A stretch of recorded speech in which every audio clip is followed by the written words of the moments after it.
ಶುಭೋದಯ, ನಮಸ್ಕಾರ, welcome to Yoyo Kannada. ಬನ್ನೀಗ ನೋಡೋಣ ಈ ದಿನದ ವೆದರ್ ರಿಪೋರ್ಟ್. ದೇಶದ ಬಹುತೇಕ ರಾಜ್ಯಗಳಲ್ಲಿ ಈಗಾಗಲೇ ಚಳಿ ಶುರುವಾಗಿದೆ, ಆದರೆ ಇನ್ನೂ ವರುಣನ ಆರ್ಭಟ ನಿಂತಿಲ್ಲ. ಬೆಂಗಳೂರಲ್ಲಿ ಅಲ್ಲಲ್ಲಿ ನಿನ್ನೆ ಸಣ್ಣ ಪ್ರಮಾಣದಲ್ಲಿ ಮಳೆಯಾಗಿದೆ. ಇದೀಗ ರಾಜ್ಯದ ಹಲವು ಕಡೆಗಳಲ್ಲಿ ಮುಂದಿನ ಕೆಲವು ದಿನಗಳಲ್ಲಿ ಭಾರೀ ಮಳೆಯಾಗುವ ಮುನ್ಸೂಚನೆಯನ್ನು ಭಾರತೀಯ ಹವಾಮಾನ ಇಲಾಖೆ ನೀಡಿದೆ.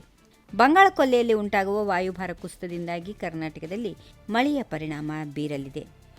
ಆದ್ದರಿಂದ ಕರ್ನಾಟಕದ ಹಲವಾರು ಜಿಲ್ಲೆಗಳಲ್ಲಿ ಸಾಧಾರಣ ಮಳೆಯಾಗುವ ಸಾಧ್ಯತೆಗಳಿವೆ.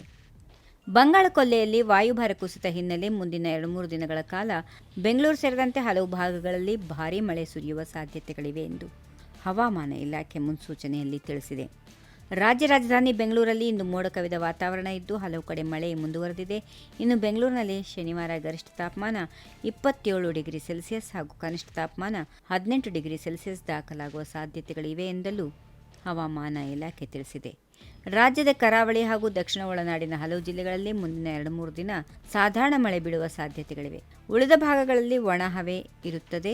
ಇನ್ನು ಉತ್ತರ ಒಳನಾಡಿನ ಕೆಲವು ಭಾಗಗಳಲ್ಲಿ ಅಲ್ಲಲ್ಲಿ ಮಾತ್ರ ಸಾಧಾರಣ ಮಳೆ ಆಗಲಿದ್ದು, ಉಳಿದ ಕಡೆ ಒಣ ಹವೆಯ ವಾತಾವರಣ ಮುಂದುವರಿಯಲಿದೆ. ಕರಾವಳಿ ಜಿಲ್ಲೆಗಳಾದ ಉಡುಪಿ, ದಕ್ಷಿಣ ಕನ್ನಡ, ದಕ್ಷಿಣ ಒಳನಾಡಿನ ಕೋಲಾರ, ಚಿಕ್ಕಬಳ್ಳಾಪುರ, ಚಾಮರಾಜನಗರ, ಬೆಂಗಳೂರು ಗ್ರಾಮಾಂತರ, ಬೆಂಗಳೂರು ನಗರ, ರಾಮನಗರ, ಮಂಡ್ಯ, ಮೈಸೂರು, ಕೊಡಗು, ತುಮಕೂರು, ಹಾಸನ ಮತ್ತು ಚಿಕ್ಕಮಗಳೂರು ಜಿಲ್ಲೆಗಳಲ್ಲಿ ಸಾಧಾರಣ ಮಳೆಯಾಗುವ ಸಾಧ್ಯತೆಗಳಿವೆ. ಇನ್ನು ಉಳಿದ ಭಾಗಗಳಲ್ಲಿ ಒಣಹವೆ ಕಂಡುಬರಲಿದೆ. ಅಷ್ಟೇ ಅಲ್ಲದೆ ಬಹುತೇಕ ಎಲ್ಲಾ ಜಿಲ್ಲೆಗಳಲ್ಲಿ ಬೆಳಿಗ್ಗೆ ಸಂಜೆ ಹಾಗೂ ಮಂಜು ಕವಿದ ವಾತಾವರಣ ಇರಲಿದ್ದು ಶೀತ ಗಾಳಿ ಕೂಡ ಇರಲಿದೆ ಎನ್ನುವುದು ಮುನ್ಸೂಚನೆಯಲ್ಲಿ ತಿಳಿಸಿದೆ. ಈ ವಿಡಿಯೋ ನಿಮಗೆ ಇಷ್ಟವಾದಲ್ಲಿ ಲೈಕ್ ಮಾಡಿ, ಶೇರ್ ಮಾಡಿ, ಸಬ್ಸ್ಕ್ರೈಬ್ ಮಾಡಿ.